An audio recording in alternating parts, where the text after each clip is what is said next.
lang ako. Pero huwag mo akong humansakan, huwag mo akong akupusuhin.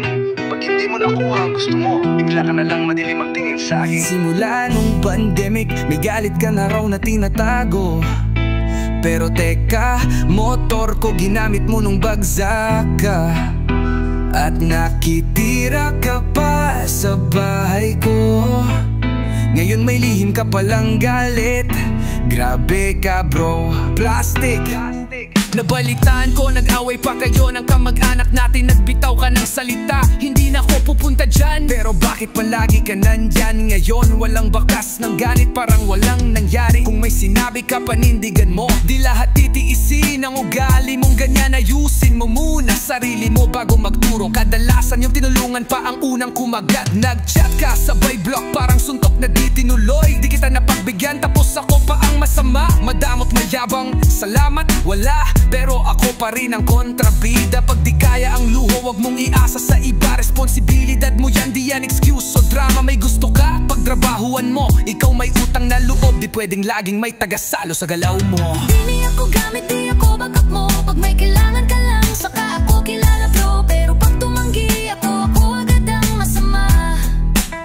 Ganto na ba dada ka lang, kamak-amak sa drama? Ganto na ba tagang kamag-anak sa drama? Hindi ako bangko, di ako robot. May sarili rin akong laban sa bawat araw ko. Kung di mo kayang tumayo ng mag-isa, wag mong ipasa ang bigat ng iyong problema. Alam ko may mata na naghihintay sa pagbagsak ko. Tiyagang naghihintay kung kailan ako matutumba. Yung mga laway na laway gusto makita akong mahina. Pero sige lang, di ako palulunod ng ganyan. Wala sa dugo ko ang umatras sa laban. Kung galit mo'y dahil di kita napagbigyan, tanungin mo ang sarili mo, obligasyon ko ba yan? Di lahat ng tumanggi ibig sabihin masamang rason. Minsan kailangan lang magpakatag para sa ambisyon. Di lahat ng tahimik, di ibig sabihin walang malasakit. Pero yung mga traidor may exit na yan. Sa puso ko, wag kang magtaka. Hindi ako gamit, di ako backup mo. Pag may kailangan ka lang, tsaka ako kilala bro. Pero pag tumanggi ako agad ang masama. Ganto na ba talagang na ang kamag-anak sa drama? Hindi doon na bago ga ang anak sa drama?